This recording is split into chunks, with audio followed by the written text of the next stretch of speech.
Big TV భక్తి సమాచారం WhatsApp ఛానల్లో జాయిన్ అవ్వండి. అన్ని విశేషాలు ఎప్పటికప్పుడు తెలుసుకోండి.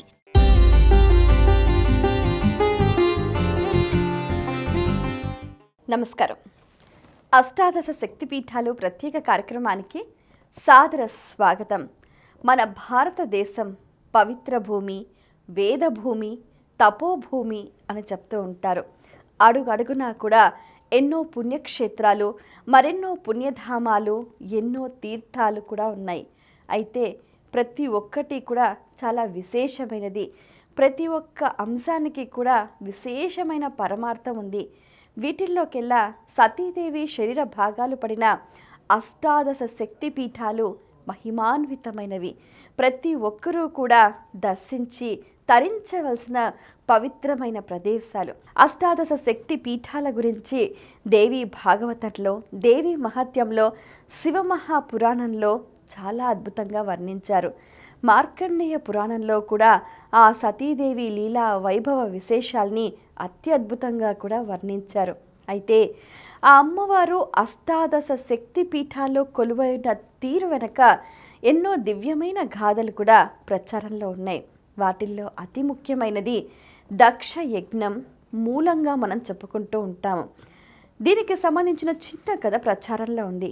ఒకసారి పార్వతీదేవి తండ్రి అయిన దక్షుడు ఒక యజ్ఞం తలపెడతారు. సమస్త దేవతలను, ఋషులను, మునులను, త్రిమూర్తులను కూడా ఆహ్వానిస్తారు. కానీ సొంత అల్లుడైన ఆ పరమేశ్వరుని పిలవటం మర్చిపోతారు. ఏవగింపుతో విచిత్రంగా వ్యవహరిస్తూ ఉంటారు. పార్వతీదేవి తన తండ్రే కదా చేస్తున్నది యజ్ఞం అని చెప్పి పిలవకపోయినా పర్వాలేదు, మన ఇంట్లో కార్యక్రమం అని వెళ్తుంది. కానీ అక్కడ పరాభవం పాలవుతుంది. ఆ అవమానాన్ని తట్టుకోలేక సతీదేవి తన శరీరాన్ని చితిపైన ఛిద్రం చేసుకుంటుంది. అదే క్రమంలో పరమేశ్వరుడు సతీదేవి శరీరాన్ని భుజం మీద వేసుకొని వెళుతూ ఉండగా, అది చాలా అమ్మవారి శరీరం అనేది పవిత్రమైనది, ప్రతి ఒక్కరూ పూజించి తరించవలసింది. అందుకు తగ్గట్టుగా లోక కళ్యాణార్థం శ్రీ మహావిష్ణు తన సుదర్శన చక్రాన్ని సంధించగా 18 భాగాలు 18 చోట్ల పడ్డాయి. వాటిని శక్తి పీఠాలుగా వ్యవహరిస్తూ ఉంటారు. అందులో మొదటి శక్తి పీఠం లంకాయాం శాంకరీదేవి.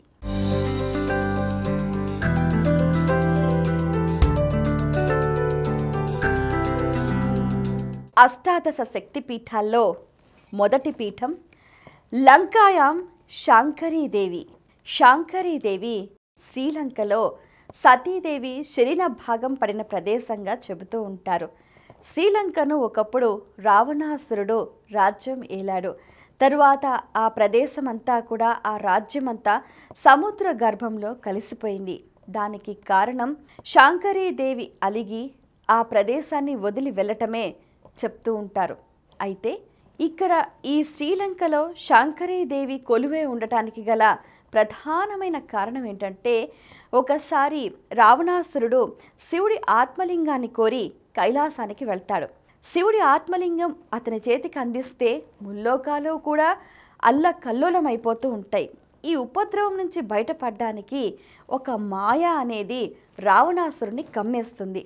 కైలాసానికి ఆత్మలింగం కోసం వెళ్ళిన రావణాసురుడు ఆ సంగతి మర్చిపోయి పార్వతీదేవిని నాతో పంపమని పరమేశ్వరుని అడుగుతాడు. అప్పుడు పరమేశ్వరుడు ససేమిరా అంటారు, నువ్వు అడుగుతుంది ఎవరినో తెలుసా? ఆమె పరాశక్తి, ఆదిపరాశక్తి, ముల్లోకాలను కూడా నడిపించే శక్తి స్వరూపిణి. ఆమెను మీరు అంతగా భరించటం మీ సాధ్యమైన పని కాదు అని చెప్తారు. అయినా రావణాసురుడు ఒప్పుకోడు. పార్వతీదేవిని నాతో పంపించాల్సింది అని అంటారు. ఇంకా విధి లేక ఆ భక్తుని మాట కాదనలేక ఆ దాక్షాయణిని ఆ రావణాసురుడి వెంట పంపుతాడు శివుడు. అయితే రావణాసురుడి ముందు నడుస్తూ ఉండగా ఆ అమ్మవారు వెనక వస్తూ ఉంటుంది. అలా కొంత దూరం వెళ్ళగా మహిరావణుడు చూసి, నువ్వు కైలాసానికి వెళ్ళి పార్వతీదేవిని తీసుకొస్తా అన్నావు, కానీ ఏంటి మహాకాళి భద్రకాళిని తీసుకొస్తున్నావు అంటారు. వెనక్కి తిరిగి చూస్తాడు. చూస్తే పార్వతీదేవే కనిపిస్తుంది. సరేలే అని అనుకుంటాడు. కొంచెం ముందు దూరం వెళ్ళేసరికి అహిరావణుడు కూడా ఇదే మాట అడుగుతాడు. కైలాసానికి వెళ్ళి పార్వతీదేవిని తీసుకొస్తా అన్నావు కదా, పిశాచాన్ని తీసుకొస్తున్నావేంటి అని. పిశాచమా? కాదే, అంటూ రావణాసురుడు మళ్ళీ వెనక్కి తిరిగి చూస్తాడు. చూస్తే పార్వతీదేవి కనిపిస్తుంది. కొంచెం దూరం ముందుకు వెళ్ళగా విభీషణుడు అడుగుతాడు, కైలాసానికి వెళ్ళి పార్వతీదేవికి బదులు ఆదిపరాశక్తినే తీసుకొచ్చావా అంటూ ఆ తల్లికి ప్రణమిల్లుతాడు. అప్పుడు ఆయన వెనక్కి తిరిగి చూడగా పరాశక్తి కనిపిస్తుందన్నమాట. ఆ తరువాత తన విచిత్రమైన ఆలోచనకు, వ్యవహార శైలికి ఆ అమ్మవారు రావణాసురుణ్ణి శిక్షిస్తుంది. ఆ ధాటికి తట్టుకోలేక అతను పశ్చాత్తాపపడి అమ్మవారిని శరణు వేడుతాడు. తల్లినే కావాలని కోరుకున్న ఆ తనయుడు అతనికి బుద్ధి చెప్పాలనుకుంది. కానీ కొడుకు తప్పు చేస్తే సరిదిద్ది మందలించాల్సిన బాధ్యత తల్లిదే కాబట్టి ఆమె ఆ విధంగా వ్యవహరించిందనమాట. ఆ తరువాత రావణాసురుడు ఆ తల్లిని ఒక కోరిక కోరుతాడు. నువ్వు ఇక్కడే శ్రీలంకలోనే ఇక్కడే కొలువై ఉండి అందరినీ అనుగ్రహించాలి అని అడుగుతాడనమాట. అయితే ఒక షరతు అని చెప్తుంది ఆ తల్లి. ఇక్కడే పీఠం ఉంది కాబట్టి నేను ఇక్కడే శాంకరీదేవిగా కూడా కొలువై ఉంటాను. అయితే ఈ తల్లి మాట నువ్వు ఏనాడైతే జవదాటుతావో అప్పుడు నేను ఈ ప్రదేశం వదిలి వెళ్ళిపోతాను అని చెప్తుంది. సరే అంటాడు రావణాసురుడు. ఇలా కొంతకాలం గడవగా ప్రతిరోజు కూడా శాంకరీదేవిని దర్శించుకుని తరిస్తూ ఉంటాడు రావణాసురుడు. అయితే అతని బుద్ధి పెడదారి పట్టి సీతాదేవిని చెరపట్టి లంకకి తీసుకొస్తాడు. ఆ మరుసటి రోజున శాంకరీదేవి దర్శనానికి వెళ్ళిన రావణాసురుడిని ఆ తల్లి హెచ్చరిస్తుంది. సీతాదేవిని వెంటనే విడిచిపెట్టు అని చెబుతుంది. ఆ మాటలు పట్టించుకోలేదు రావణాసురుడు. దాంతో శాంకరీదేవి ఆ ప్రదేశాన్ని వదిలి వెళ్ళిపోతుందన్నమాట. ఆ తరువాత కొంతకాలానికి ఆ ప్రదేశం అంతా కూడా సముద్ర గర్భంలో కలిసిపోతుంది. శ్రీలంక ట్రిమ్కోమలిలో శాంకరీదేవి ఆలయం దేదీప్యమానంగా వెలుగొందుతూ ఉంటుంది.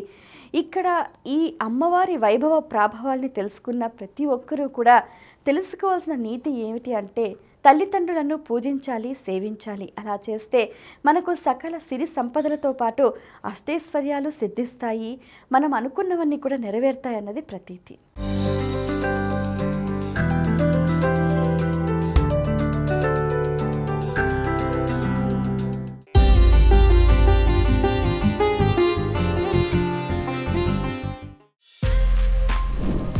For more videos like this, subscribe Big TV channel.